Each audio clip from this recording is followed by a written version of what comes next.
Hi ladies, it's Debbie Moran and this is day 4 of our video challenge, and I had a different idea of where I was going to be and what I was going to be saying today, but as all good plans, they need to be flexible and I need to be adaptable. So it's been a really kind of crazy day, and I'm a little tired today and got an early start, earlier than I'm used to. Morning is not Well, morning is beautiful, but it's not my most awake time. Anyway, so I had planned on talking about a totally different topic, but so I'm going to talk a little bit about the fear, like Tony suggested, talk about our fear and what that means to us in terms of life in general, and also what is our greatest fear around this whole video process. And when I first started on this, I was terrified, actually. I thought, first of all, I did not like the way I looked. I have not liked, I don't see myself as older, and yet I see a lot of wrinkles that I didn't used to pay attention to in this video. So I actually kind of use that as an excuse.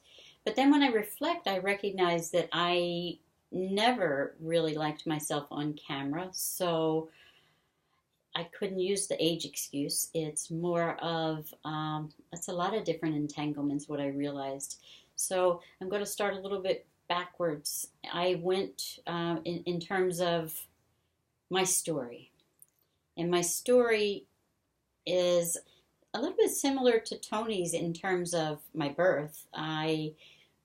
I had a traumatic birth, and at birth they pretty much botched up the delivery and crushed my head. And then I couldn't make any sound, and I think just quite frankly because I was in shock. So they crushed my head, and they told my mother that I wasn't going to live.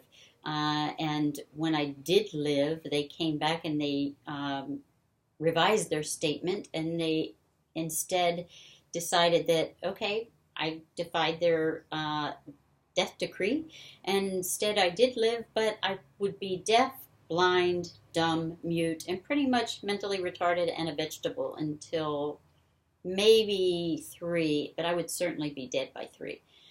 And that story was told to me over and over again, and I lived it so intensely. And even previous to that birth process, my mom talked to me about how she was so distraught and she was suicidal. And in retrospect, I think she was hormonal, but she was suicidal while she was pregnant with me. And so I think that just set everything biologically, hormonally into play. And that suicidal tendency somehow played out in my birth, and I almost died. And as a result of that, my mom actually prayed and prayed that if God would let me live, that she would dedicate my life to Him, to God. And ironically, I am dedicated to God, not in a traditional sense by far, but I feel closer to God, my spirit, the universe, source, whatever word you want to use, than I ever had in my life. And I have a much more intimate relationship than I ever have in my life. And it's just about coming to a place of love and gratitude with that. And I feel like I've kind of circled around the whole fear concept. But I think that story of my birth was pretty traumatic, and it stayed with me most all of my life. And then I had another tragedy when I was 8 years old, and my mom left my dad, and I had sexual abuse in there. So I've had a lot of sexual trauma and all of that dynamic. And what I've learned is, and then there's another, it's like I grew up in this really crazy, chaotic environment where I had all these big, boisterous, loving, wonderful people around me, but they weren't grown-ups, and they didn't know how to take care of themselves, let alone how to take care of the children that they brought into the world. And so my mom, one of these big-hearted, beautiful souls, very kind, except for snakes, by the way, and that's the whole religious connotation of the devil. And so she was this beautiful, kind person, but what she did is she attracted a lot of needy people into her life because of her kindness.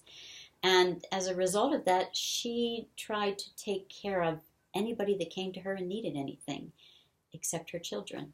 And so I grew up in that environment where all of these needy people were into my world as a child, but I was never allowed to be a child because I was always constantly having to protect myself and my baby sister and even my mom.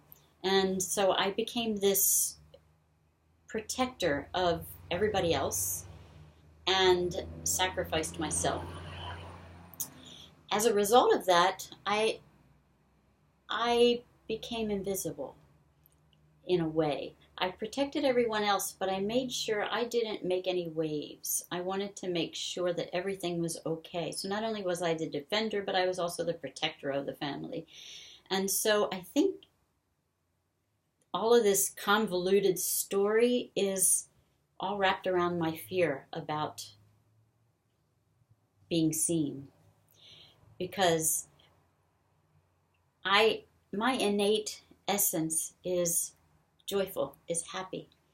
And I like to live large, and I like to live out loud, and I like to have fun, but I wasn't able to do that in my earlier years because it attracted unwanted attention. And I always ended up